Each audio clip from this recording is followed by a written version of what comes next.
of the Linux kernel. The main thing which require hardware abstraction layer are where you are going to interact with the hardware. Keypad, audio, graphics, camera, Bluetooth, GPS, radio, and Wi-Fi. What Android as a platform does is, it does not give you all these HL libraries. It only gives you a stuff to build on which you can write your own hardware layer interface. So this is also gives you a flexibility as a platform developer. How you define your hardware interfaces and how you actually use your underlying drivers.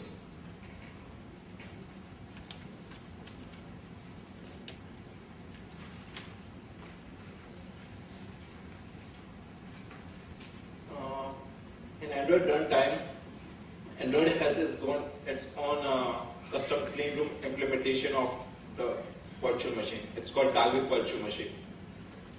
Now, why they need their own virtual machine? First of all, they decided that the user level applications will be written in Java. This is because they wanted that the user should be familiar with the application development. They don't want the final application developer to start learning new language or new platform symbols. So they just wanted user to learn Java, write application developers to write applications in Java. But at the same time, they did not want to, clumber the platform down with the other proprietary virtual machines available for Java. So they, wrote their own virtual machine, which is Dalvik virtual machine, optimized for mobile devices, embedded devices. The runtime file is called .text format, and Java classes or .jar files are converted into docstx. Now it has got its own code libraries that are shown in that blue box. These code libraries, they provide Java standard library interfaces for the application environment. So it's java.io you got in for the desktop application. This libraries also provide the same functionality if you want to build for the mobile.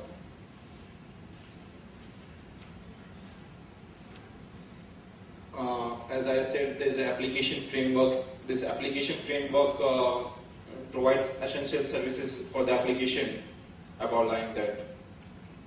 Provides activity manager, window manager provides windowing support, content providers provide access to different databases, how the content is stored directly, resource manager, telephony manager, view manager.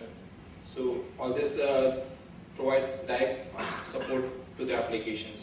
So application, as a application writer, you do not have to worry how you are going to manage your database or how you are going to access telephony. You just need a standard API interface built for writing your application.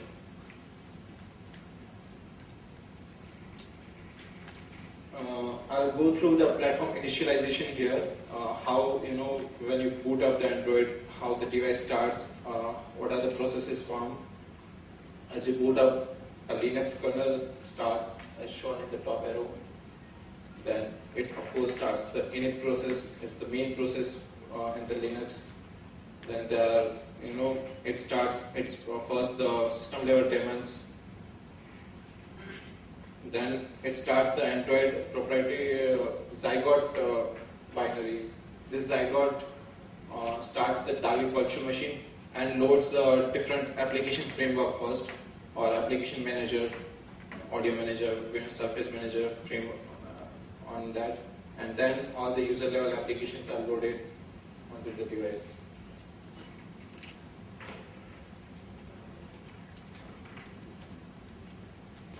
Now, let's come to the building of the system. The general procedure is, get the code, build it, and install it, and it will start running. Of course, it's not that easy, but this is how it is going. The Android source code is 2.1 GB. It's in Git. Android uses Git for storing, and so you just use a repo tool do repo init -u. You name the path of the Android source and the full source will get downloaded with the repo sync command. You just need to do some tweaks, some modifications, and just do a make, and it will build the whole Android file system.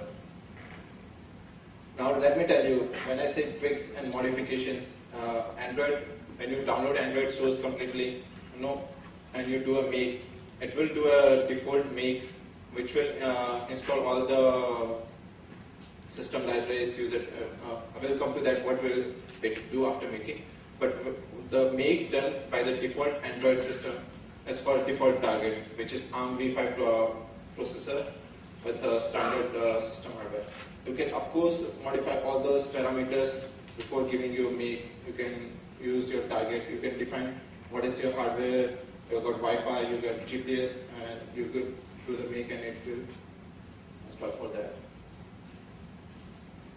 So once you do the make, it builds user data system, RAM disk image, and kernel image. All this will directly get copied into your out target product generic folder, and just copy it in your SD card and boot, and your system should boot. And if it doesn't boot, then you call me. Okay, after giving all these talks,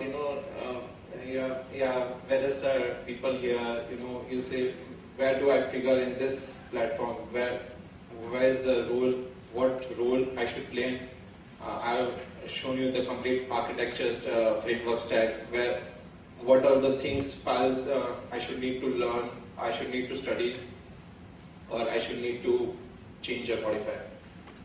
So as an application developer, you don't change any of these things. You just build an application, Android application, and you run it on system image. You don't have to modify anything on the application framework, on the middleware, or in the Linux kernel.